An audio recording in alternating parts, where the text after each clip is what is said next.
No segundo livro de Crônicas, capítulo de número 29, nós vamos ler 25 anos de idade, quando começou a reinar. E reinou 29 anos em Jerusalém, e era o nome de sua mãe Abia, filha de Zacarias. E fez o que era reto aos olhos do Senhor, conforme a tudo quanto fizera Davi seu pai. Ele, no primeiro ano do seu reinado, no primeiro mês, abriu as portas da casa do Senhor e as reparou. E trouxe os sacerdotes e os levitas e ajuntou-os na praça oriental. E lhes disse: ouvi-me, ó levitas, santificai-vos agora, e santificai a casa do Senhor Deus de vossos pais, e tirai do santuário a imundícia. Porque nossos pais transgrediram e fizeram o que era mal aos olhos do Senhor nosso Deus, e o deixaram e desviaram seus rostos do tabernáculo do Senhor, e lhe deram as costas.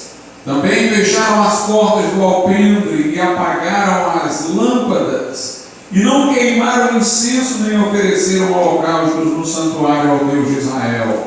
Por isso veio a grande ira do Senhor sobre Judá e Jerusalém, e os entregou à perturbação, à assolação e ao escárnio, como vós o estáis vendo com vossos olhos.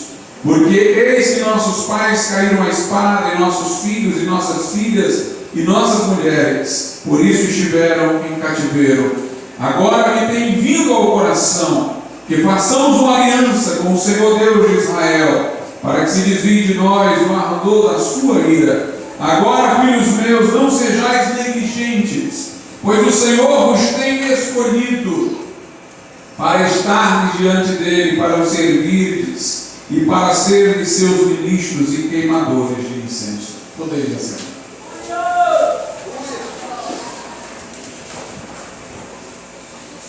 Meus irmãos, assim como em Israel, os grandes avivamentos, e os americanos também habituaram-se a chamar de despertar, os grandes avivamentos começaram dentro da igreja. O que eu quero dizer é que começaram não trazendo a Cristo os que já abertamente se professavam incrédulos, mas trazendo a Cristo aqueles que eram nominalmente tidos como crentes, porém não se haviam convertido. O avivamento começa dentro da esfera da cristandade, para depois atingir aqueles que abertamente não se dizem cristãos. Quando nós ouvimos falar do avivamento do século XVIII, lá na Inglaterra e nos Estados Unidos, lembramos que na Inglaterra começou dentro da igreja anglicana, com os irmãos Wesley e George Whitefield, pregando nos púlpitos da igreja anglicana aos frequentadores dos cultos que eles tinham que se arrepender de seus pecados. Os pastores dessas igrejas, muitos dos quais também não se haviam convertido, faziam era expulsar estes homens e impedi-los depois de novamente pregarem em seus púlpitos. O mesmo aconteceu nos Estados Unidos, nos dias de Jonathan Edwards. A maior parte dos impactados com o seu sermão, Pecadores nas Mãos de Deus Irado, eram pessoas que frequentavam a igreja, que tinham alguma profissão de fé nominal, mas que não eram de fato convertidas, não haviam tido conversão. Em Israel também era assim.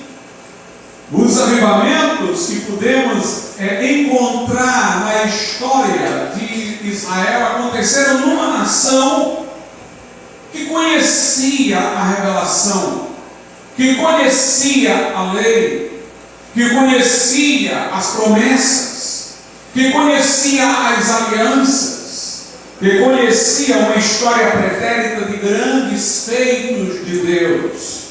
Mas aquela nação, por vezes, se deixava ludibriar pelos enganos, por um desejo de imitar nações vizinhas que eram pagãs, e aquela nação se afastava de Deus, transgredia a lei, negligenciava a aliança, perdia a esperança pela promessa e se entregava à idolatria, se entregava a cultos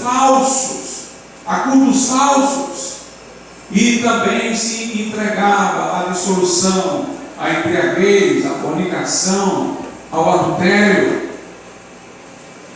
E então Deus enviava alguém para acordar a consciência adormecida daquela nação, a fim de que voltasse a lembrar do que Deus já havia feito, e a fim de que o povo se arrependesse de suas transgressões.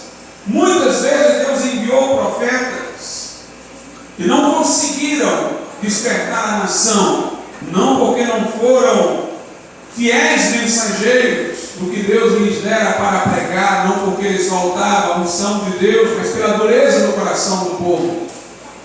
Muitos foram os profetas que proclamaram a nação ao arrependimento e só encontraram ouvidos surdos, mas também muitos reis, profetas, sacerdotes conseguiram alcançar o coração da nação como porta-vozes de Deus. Não apenas eram fiéis na mensagem, mas encontravam um coração disposto a quebrantar-se para que se arrependesse e se voltasse para Deus. E tivemos isso nos dias do rei Ezequias. O rei Ezequias, de acordo com o versículo 27 do capítulo 28, era filho de Acais. Acais não foi um homem que serviu a Deus. Ezequias trouxe o povo de volta para Deus, mas o seu pai, Acais, afastou o povo de Deus. Foi um péssimo rei de Judá. A Bíblia diz aqui em 2 Crônicas, capítulo número 28, verso 1, lá no final, que Acais não fez o que era reto aos olhos do Senhor, como Davi, seu pai. Quando diz Davi, seu pai, não é o pai imediato, mas o ancestral modelo.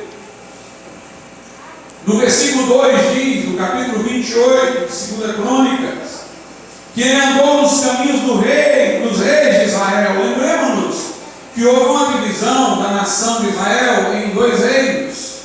Judá e Benjamim ficaram de um lado e as outras 10 tribos do outro. Como as 10 tribos tinham um maior número, ficaram com o nome da nação Israel. E essas duas tribos ficaram com o nome da tribo maior, Judá. Então havia o reino de Judá sediado em Jerusalém e o reino de Israel. O templo, o culto, os sacerdotes estavam do lado de Judá. Reinava em Judá algum descendente de Davi. E do lado de Israel houve muito mais desvios. Houve um afastamento muito mais grave de Deus. Os reis eram costumeiramente iníquos, como Acabe, por exemplo, o foi, e outros antes e depois dele, como o próprio Jeroboão, que foi o fundador deste reino, ou separatista. Mas aqui nós temos que em Judá houve tanto reis de valor como aqueles que foram transgressores. A nação de Judá esteve mais perto de Deus, teve com maior frequência reis que serviam a Deus e conseguiu manter sempre um remanescente fiel nos dias mais tenebrosos. Mas Acais foi com os reis de Israel. No versículo 2 diz que ele fez imagens fundidas de balaíns. No versículo 3 diz que ele queimou incenso no vale do filho de Inom e queimou a seus filhos no fogo, conforme as abominações dos gentios que o Senhor tinha expulsado de diante dos filhos de Israel. Quando a nação de Israel entra na terra prometida, Deus diz que vai levar a nação para lá, não porque ela tinha mérito para que pudesse ser digna do cumprimento daquilo que Deus estava a dizer para eles. Deus iria dar a terra por sua fidelidade a Abraão, e Deus ia tirar o povo daquela terra, porque aquele povo era demasiadamente iníquo, costumava prestar culto ao Deus Moloque. Não tinham eles hoje as técnicas para um aborto, como nós temos, dos quais a mulher possa sobreviver depois de todos os cortes lá por dentro para atingir e matar a criança. O que eles tinham de mais próximo do aborto era isso. Assim que a criança nascia, ela era colocada nas mãos de Moloque, uma divindade que se representava numa figura de bronze, uma imagem de bronze, oca. Dentro se colocava lenha e fogo, e quando a criança era colocada nas mãos daquela imagem recém-nascida, ela era queimada e morta. E Deus não suportou aquele costume iníquo. Por aí os irmãos vejam como a gravidade no aborto. Deus disse que especificamente puniu aqueles povos que moravam naquela terra para a qual Israel entrou, porque eles tinham esta prática. E Acais voltou a esta prática dos povos que Deus havia expulsado daquela região para introduzir Israel.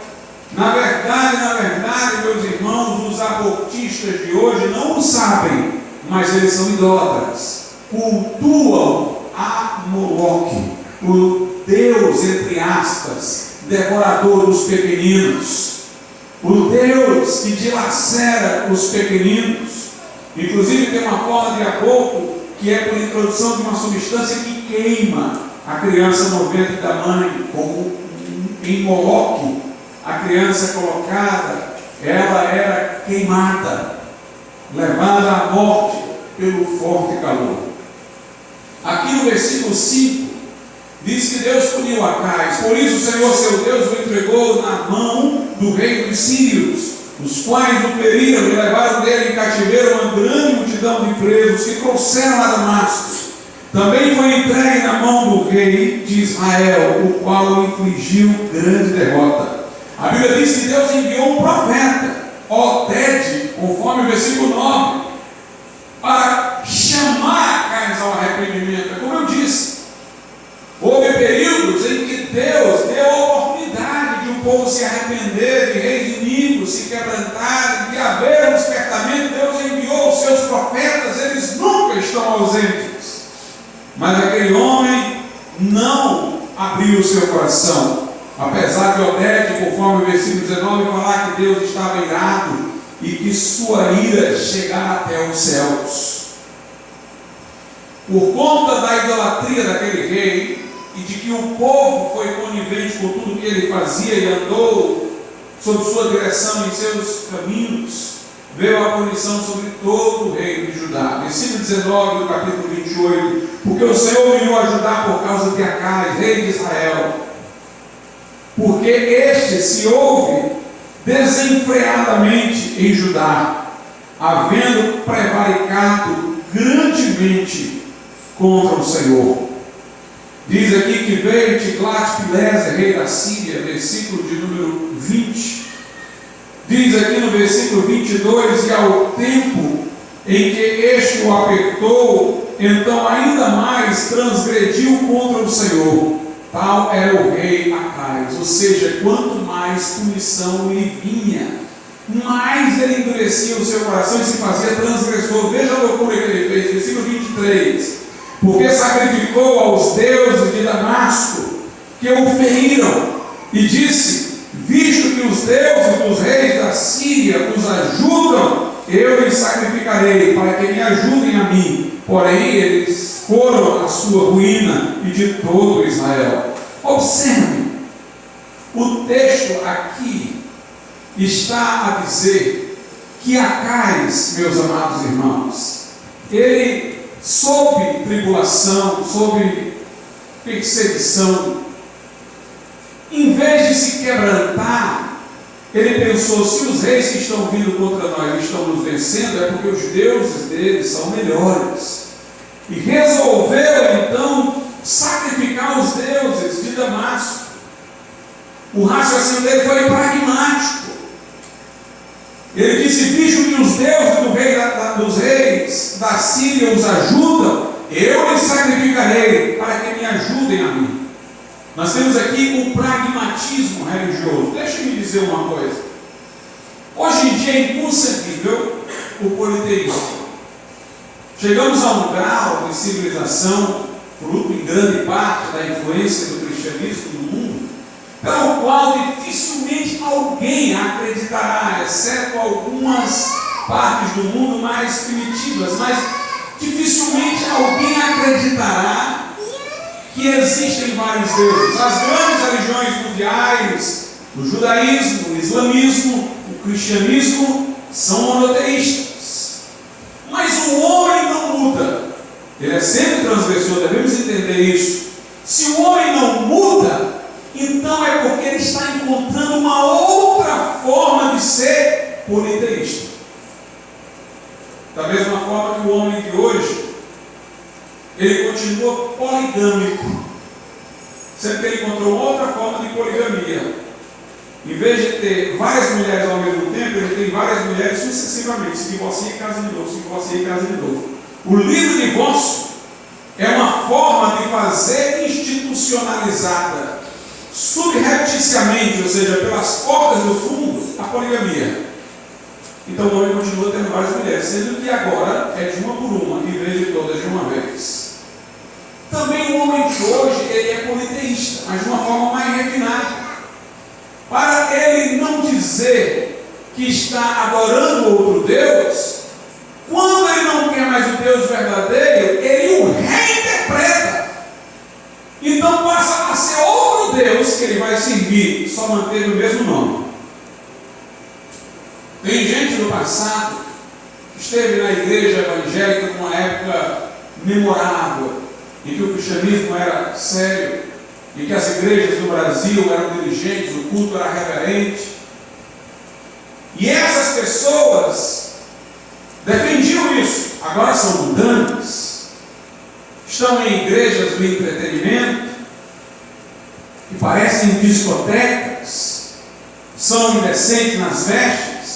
Quando alguém lhes pergunta: mas naquele tempo você não era assim, naquele tempo eu era imaturo, não, eu entendi errado e tal, agora que eu vejo as coisas. Na verdade, ela mudou de divindade.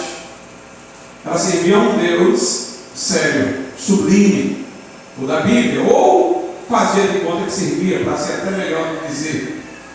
Mas agora ela está servindo a um outro Deus, o Deus da discoteca. Na verdade, ela, ao longo da vida, adorou mais de um Deus, só manteve o mesmo nome, mas à medida que ela o reinterpreta, ela está constituindo uma nova divindade. O homem de hoje é tão politeísta quanto era no passado. Igrejas, por exemplo, que seguem a teologia da prosperidade, criaram outro Deus, um Deus com a roupagem do mundo capitalista de negócios de hoje, um Deus que mais parece um centro de investimentos. E há muitos que têm um raciocínio pragmático assim, dizem dessa maneira: bem, eu vinha fazendo dessa forma, aprendi dessa forma, a Bíblia diz dessa forma, mas aquela igreja ali está fazendo diferente e está dando certo, acrescenta, enchendo de gente. Aí eu vou fazer do jeito mesmo porque está dando resultado. É um raciocínio pragmático, igual ao de Acais. Acais disse: bem, eu estou aqui só apanhando. Essas nações estão vindo contra mim, elas estão só conquistando o povo, vencendo todo mundo. Então é porque os deuses dessas nações, em particular da Síria, os deuses lá são fortes. Então eu vou para o lado pragmático, eu vou servir esses deuses aí que agora vai dar certo.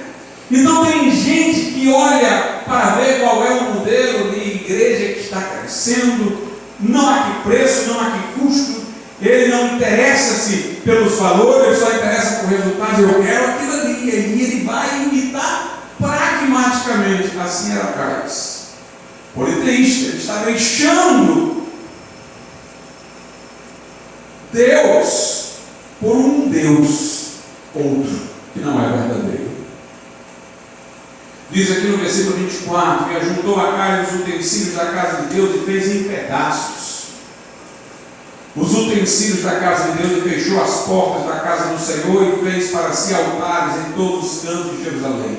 Quando a gente lê isso parece duro, né? Um pegou os utensílios da casa de Deus e fez em pedaços. Mas, irmãos, tem igrejas hoje que estão fazendo de todo o legado cristão algo despedaçado. Nós estamos despedaçando a herança cristã, despedaçando tudo aquilo que foi valioso para a história do cristianismo, se rendendo ao mundanismo e despedaçando tudo. No versículo 25 diz também: em cada cidade de Judá fez altos para queimar incenso a outros deuses, e assim provocou a ira o Senhor Deus de seus pais. Quem podia imaginar que desse a casa vinha Ezequias, um homem que pensou diferente, que raciocinou diferente. Quando começou a reinar, tinha só 25 anos. Mas de acordo com o capítulo 29, versículo 2, ele fez o que era reto aos olhos do Senhor, e conforme tudo quanto fizera Davi, seu pai. É interessante como a Bíblia fala de Davi, como o pai dos reis de Judá. Não é que Davi era o pai imediato de cada rei de Judá, mas era o ancestral de referência. Meus amados irmãos, quando a Bíblia diz ele fez segundo Davi, ele não fez segundo Davi. O que a Bíblia quer dizer é que o modelo estava no passado. Não queira ser o pregador de agora, não. Queira ser um pregador como John Wesley, como John Whitfield. Seja um pregador como Jonas Edwards, como Jerônimo Savonarola. Seja um pregador como os anabatistas foram, como Michael Sartre foi. A referência estava antes, estava no passado. A questão era: este rei é conforme Davi ou não é conforme Davi? O patriarca é Davi. Ele é o modelo, ele é o referencial. Meus irmãos, é preciso que nós tenhamos os referenciais do passado. Uma igreja que não conhece a história, uma igreja que não conhece os grandes avivamentos para orar dizendo faz de novo, uma igreja totalmente imersa no nosso tempo, no nosso século, procurando instruções de liderança por coaching, por sucesso, por coisa desse tipo, não vai para frente. O futuro da igreja está no passado. O segredo fora da igreja é voltar. Arrepende-te de onde caíste, pratica as primeiras obras, é voltar aos marcos antigos. Aleluia! Ezequias não quis ser como Acais, que era o seu pai imediato, que estava mais perto temporalmente dele. Ele quis ser como Davi. Ele quis ir lá para trás. Aleluia! E fez o que era reto aos olhos do Senhor, conforme tudo quanto fizera Davi, seu pai. Versículo 3: ele no primeiro ano do seu reinado, no primeiro mês, abriu as portas da casa do Senhor e as reparou. A casa de Deus estava abandonada, a obra de Deus estava abandonada. Ele disse: abre as portas, abre as portas da casa de Deus.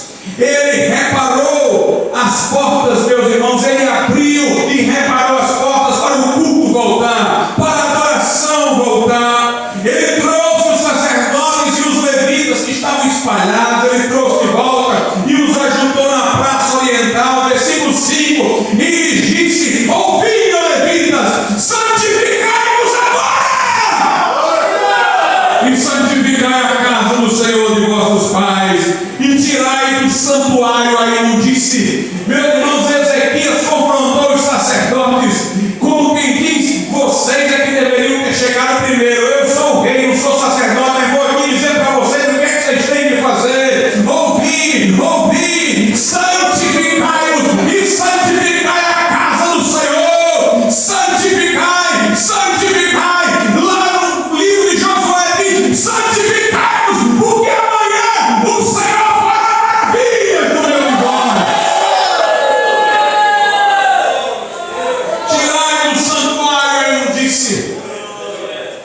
Versículo 6 ele diz: porque nossos pais transgrediram e fizeram o que era mal aos olhos do Senhor nosso Deus, e o deixaram e desviaram os seus rostos do tabernáculo do Senhor, e lhes deram as costas, também fecharam as portas do alpendre e apagaram as lâmpadas, e não queimaram incenso nem ofereceram holocaustos no santuário ao Senhor Deus de Israel. No verso 8 ele diz: por isso veio a grande ira do Senhor, e então ele diz que como resultado da ira do Senhor, o povo foi entregue à perturbação, à assolação e ao escárnio. Meus amados irmãos, escárnio quer dizer a zombaria, a vergonha. Quando a igreja do Senhor se afasta de Deus e se entrega ao mundanismo, ela pode ter crescimento de mundanos, mas ela é objeto de escárnio, de zombaria. O povo diz: olha o que é isso aí, esse tem que se descrente, essa igreja, esse culto, olha a palhaçada, olha a discoteca,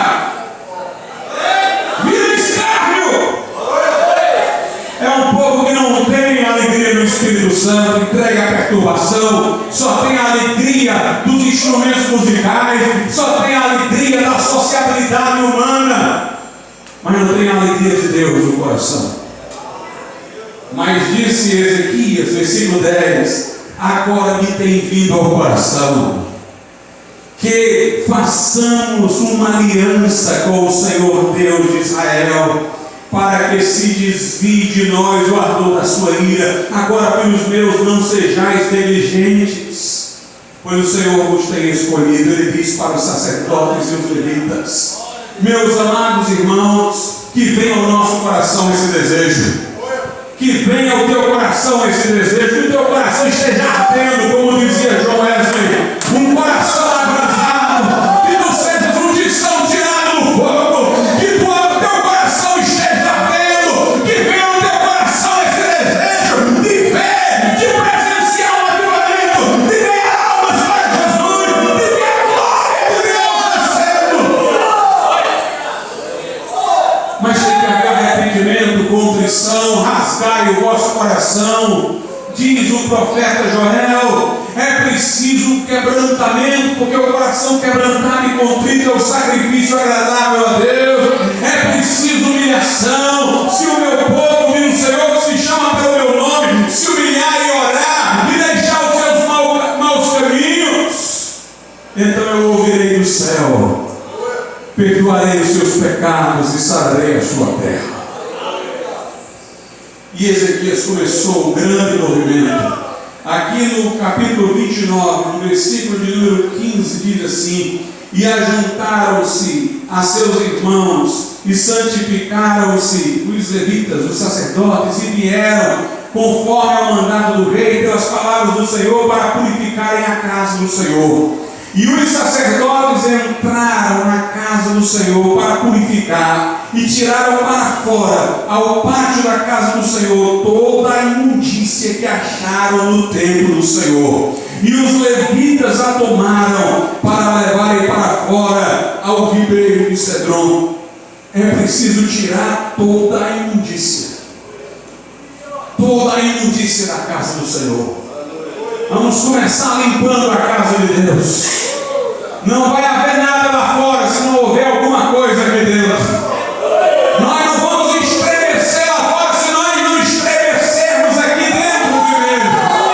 Nós não vamos ver corações transformados lá fora se os corações não estiverem transformados aqui dentro. É hora de tirar a imundície da casa do Senhor. Aleluia. No versículo 25 do capítulo 29 diz: e pôs os levitas na casa do Senhor com símbolos, com saltérios e com harpas, conforme ao mandato de Davi de Gade, o vidente do rei, do profeta Natã, porque este mandato veio do Senhor por mão de seus profetas. Meus irmãos, o culto é uma coisa séria. Preste atenção a isso. Nós não podemos cultuar conforme o nosso gosto ou preferência, muito menos se esta preferência é carnal. Nós temos que cultuar a Deus de acordo com o que Ele é, não de acordo com o que o homem é. Se tivéssemos que agradar aos homens, não seríamos mais servos de Cristo, diz Paulo aos Gálatas. A Bíblia diz: Deus é Espírito, importa que os seus adoradores o adorem em Espírito e em verdade. Por que nossa adoração não é com imagem de escultura? Por que nossa adoração não é prestigiando a visão? Porque Deus é Espírito. Se Deus é Espírito, devemos adorá-lo em Espírito. Se Deus é Santo, nossa adoração deve ser santa. Nossa adoração deve mover o nosso aspecto espiritual, não o nosso aspecto frenético, físico, para que nos rebolemos sensualmente. Nossa adoração deve nos dar um senso da majestade de Deus, para que tremamos diante dele. A Bíblia, meus irmãos, fala que nós devemos nos encher do Espírito Santo e falar entre nós com salmos, hinos e cantos espirituais. Se diz espirituais é porque tem os carnais. A adoração é coisa séria. E para você ter uma ideia de que o culto é como Deus quer e não como a gente escolhe fazer, veja aqui o que o texto está dizendo. Nos dias de Moisés não foi instituído cântico no culto. De acordo com o Pentateuco, o culto era só sacrifício, só rito sacrificial, não tinha cântico. Foi nos dias de Davi que foram introduzidos os cantos, os instrumentos e tal, para ter cânticos. Mas será que Davi podia, porque ele gostava de cantar, porque era um poeta que compunha salmos, porque era um homem que gostava talvez de tocar a harpa, como a Bíblia diz? Será que ele poderia, só porque gostava disso, ter introduzido? Como se mais tarde, depois de Davi, viesse outro e dissesse: eu gosto também disso aqui no culto, eu vou colocar, outro eu vou colocar, outro eu vou colocar. Não. Veja o tanto de autorização do céu que teve para Davi colocar isso no culto. Versículo 25, vou ler de novo. E pôs os levitas na casa do Senhor com símbolos, com saltérios, com harpas, conforme ao mandado de Davi. E de Gade. Quem é Gade? O vidente do rei, o profeta. E do profeta Natan, passou por 2 profetas para poder ter autorização. Porque este mandado veio do Senhor, por mão de seus profetas do plural. Davi não colocou porque quis, não, porque o Senhor mandou. E como Moisés não tinha falado nisso, Davi acho que foi relutante. Veio o Gade e falou: não, peraí, não espera mais. Veio o Natan, falou: pronto, agora testemunho de 2, Deus está falando mesmo. Porque o culto de Deus é sério, é do jeito que a Bíblia revela que deve ser, não do jeito que nós imaginamos que deve ser.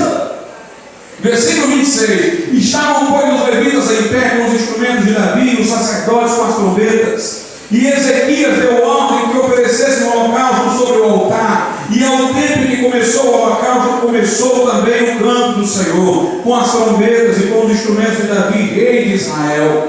No versículo de número 29 diz: e acabando de oferecer o rei, todos quanto com ele se acharam, se prostraram e adoraram. Então o rei Ezequias e os príncipes disseram aos levitas que louvassem ao Senhor com as palavras de Davi e de Asaf, o vidente, e o louvaram com alegria, e se inclinaram e adoraram.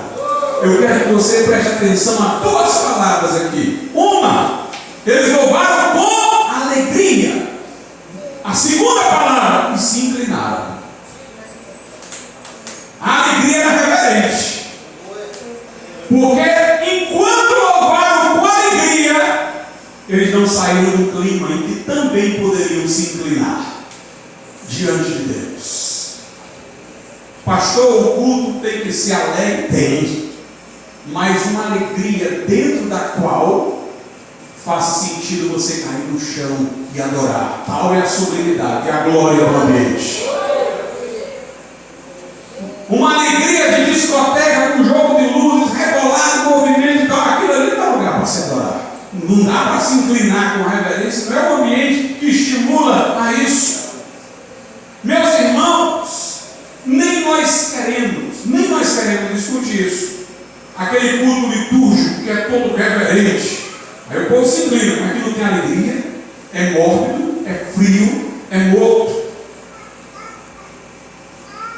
Uma missa católica, pelo menos a do meu tempo, porque agora o negócio também está baldeado lá. Mas quando eu era criança, uma missa católica era reverente. Tinha um ambiente, digamos assim, para se inclinar, embora não tivesse ali sendo adorado o Deus verdadeiro. Mas naquele ambiente ali que tinha reverência, não tinha vida, não tinha alegria. Em certos lugares tem alegria, mas não tem reverência. Tem alegria, mas não tem inclinação.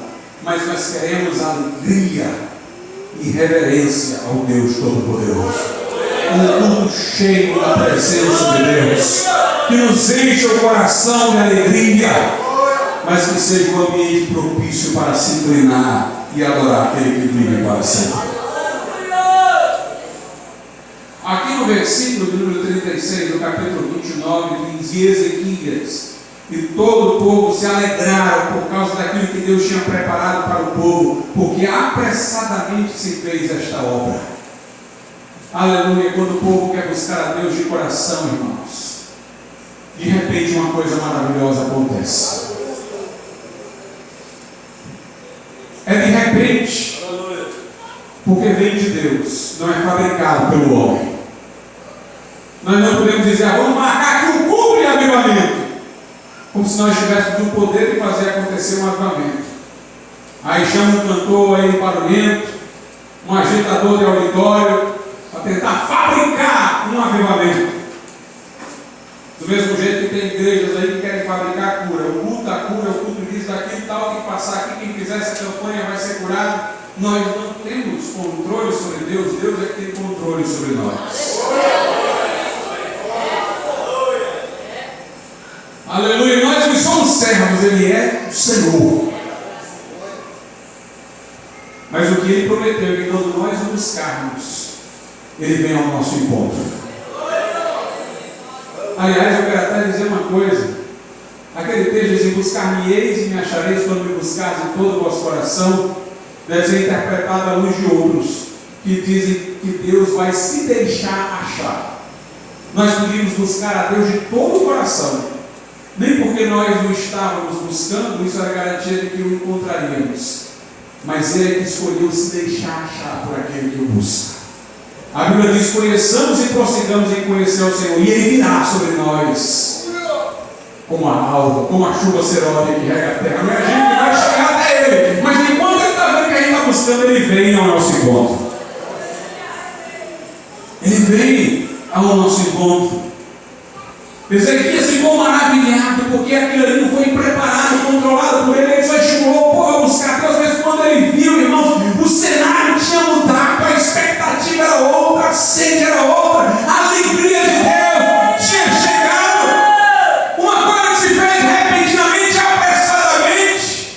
Avivamento é de repente. Atos capítulo 2, eles estavam todos reunidos no mesmo lugar, e de repente veio do céu um vento, como um vento veemente e impetuoso.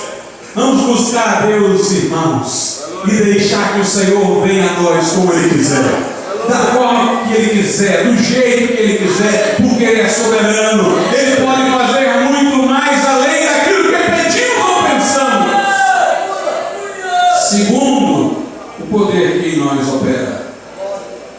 Vamos agora para o capítulo de número 30. Segundo livro de Crônicas, capítulo 30, a partir do versículo de número 2. Porque o rei tivera conselho com os seus príncipes e com toda a congregação em Jerusalém para celebrarem a Páscoa no segundo mês. Porquanto não a puderam celebrar no tempo próprio, porque não se tinham santificado sacerdotes em número suficiente, e o povo não se tinha juntado em Jerusalém. Eles não puderam celebrar a Páscoa no tempo certo, porque agora é que eles estavam se voltando para Deus. Agora é que os sacerdotes e levitas estavam se colocando diante de Deus. E não houve tempo para que todos se purificassem, para que a Páscoa fosse celebrada na data certa. Então ele resolveu celebrar mais adiante, no segundo mês. Versículo 4. Isto pareceu bem aos olhos do rei e de toda a congregação. Mais importante do que celebrar a Páscoa, que era importante, era que o povo estivesse santificado para celebrar a Páscoa. Mais importante que o evento era que as pessoas estivessem santificadas no dia do evento. Isso pareceu bem aos olhos do rei e de toda a congregação, e ordenaram que se fizesse passar pregão por todo Israel, anunciando a todo Israel. Inclusive, Ezequias estava tão interessado que a nação inteira voltasse para Israel, que o pregão foi anunciado não só em Judá, mas foi anunciado em toda a nação de Israel, inclusive nas outras tribos, desde Berseba até Dan. para que viesse a celebrar a Páscoa ao Senhor Deus de Israel em Jerusalém, porque muitos não a tinham celebrado como estava escrito. Foram, pois, os correios com as cartas do rei e dos seus príncipes por todo Israel e Judá. Note, Israel e Judá. Ele não esteve interessado apenas no seu reino imediato de Judá, ele quis que todo Israel voltasse para Deus. Nós devemos estar, irmãos, preocupados em que todos aqueles que professam o nome de Cristo estejam envolvidos no avivamento. Não devemos limitar nossa preocupação apenas à nossa igreja. Nós devemos desejar que Deus avive o seu povo de uma maneira geral. E diz aqui, segundo o mandato do rei, dizendo: filhos de Israel, convertei-vos ao Senhor Deus de Abraão, de Isaque e de Israel, para que ele se volte para o restante de vós, que escapou da mão dos reis da Síria. E não sejais como os vossos pais e como vossos irmãos, que transgrediram contra o Senhor Deus de seus pais, pelo que os entregou à desolação, como vedes. Não endureçais agora a vossa cerviz como vossos pais. Dai a mão ao Senhor e vinde ao seu santuário que ele santificou para sempre, e servi ao Senhor vosso Deus, para que o ardor da sua ira se desvie de vós, porque em nos converter ao Senhor, vossos irmãos e vossos filhos acharão misericórdia perante os que os levaram cativos e tornarão a esta terra, porque o Senhor vosso Deus é misericordioso e compassivo, e não desviará de vós o seu rosto, se vos converterdes a ele. Diz aqui no versículo 10 que quando o correio passou pela terra de Efraim, de Manassés até Zebulon, pela parte que era do rei de Israel, não de Judá, as pessoas pensaram que foi a rei. O povo de Judá, nós vamos ver, se quebrantou com a mensagem, que foi. Mas quando passou pelos de Israel, que não era de Judá, que não estava sob o reinado de Ezequias, versículo 10. Porém, lá no finalzinho, porém riram-se e zombaram dele. Negócio de celebrar Páscoa, de ir para Jerusalém, santificar, que história é essa? Riram! Tem muita gente, irmãos, que ri do cristianismo sério. Tem muita gente que zomba do cristianismo comprometido com Deus. Ridiculariza. Assim foram os de Israel. Mas houve um remanescente até de Israel, porque o versículo 11 diz: todavia alguns de Asser e de Manassés e de Zebulon se humilharam, nem todos riram, e vieram a Jerusalém. E a mão de Deus esteve com Judá. Judá, de uma maneira geral, se quebrantou, dando-lhes um só coração para fazer o mandato do rei e dos príncipes, conforme a palavra do Senhor. Diz o versículo 13 que eles celebraram a festa dos pães asmos, havia uma congregação muito grande. No versículo de número 14 diz que eles levantaram-se e tiraram os altares que havia em Jerusalém, nos quais ídolos eram cultuados, eles tiraram fora. No versículo 15 diz que os sacerdotes e levitas se envergonharam e se santificaram e trouxeram holocaustos ao Senhor. E a partir do versículo 17 diz: porque havia muitos na congregação que não se tinham santificado.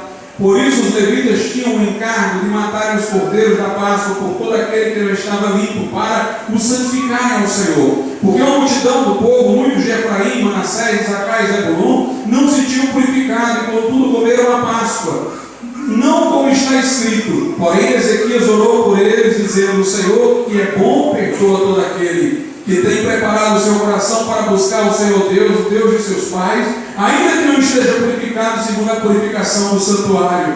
E ouviu o Senhor a Ezequias e sarou o povo. Note que os de Judá vieram santificados, mas os de Israel tinham passado tanto tempo longe de Deus. Quando os mensageiros chegaram, riram deles, dos mensageiros, zombaram, mas uma parte se humilhou e foi. Mas essa parte que se humilhou e foi, eles estavam há tanto tempo longe de Deus. Os de Judá estavam mais próximos, que eles não estavam devidamente santificados, como exigia a lei para participar da Páscoa. O sacerdote precisou correr, fez um sacrifício, jogou sangue deles para os purificar apressadamente. Não foi feito exatamente como deveria ser, mas o coração deles estava correto.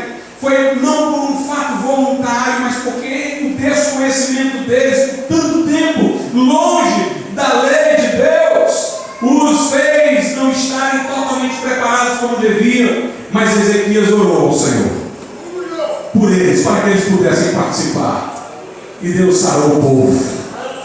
E Deus ouviu a oração de Ezequias, e permitiu que eles também participassem daquele momento, porque o nosso Deus é misericordioso.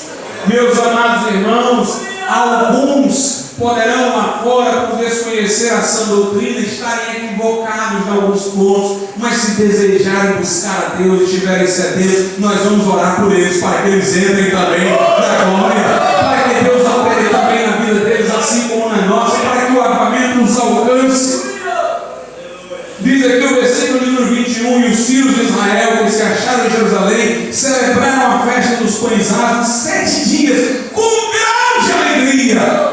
E os levitas e os sacerdotes louvaram ao Senhor de dia em dia, com estrondosos instrumentos ao Senhor. No versículo de número 26 diz: e havia grande alegria em Jerusalém, porque desde os dias de Salomão, filho de Davi, rei de Israel, tal não houve em Jerusalém. Que coisa gloriosa!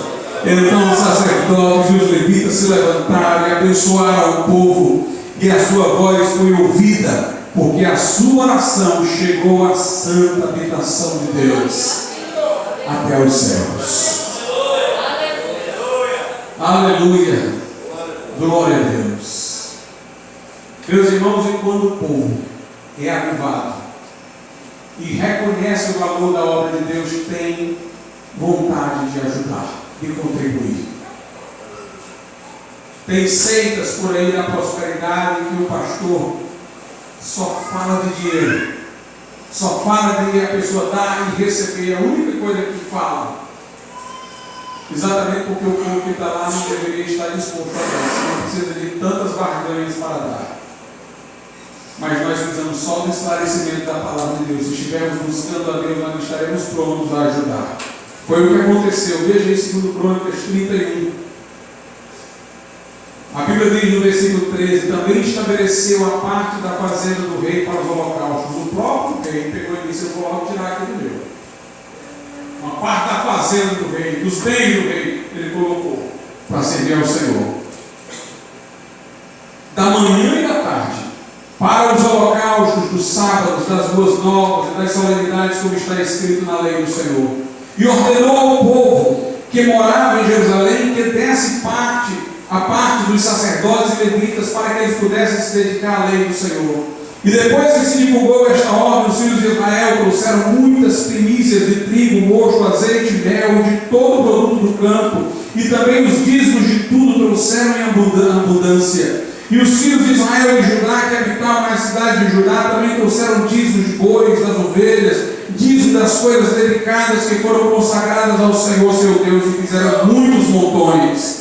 Versículo 8: vindo, pois, Ezequias e os príncipes, e vendo aqueles montões, disseram ao Senhor e ao seu povo Israel. No versículo 10 diz: e Azarias, o sumo sacerdote da casa de Zadok, lhe respondeu dizendo: desde que se começou a trazer estas ofertas à casa do Senhor, temos comido e temos fartado, e ainda sobrejou em abundância, porque o Senhor abençoou ao seu povo, e sobrejou esta abastança.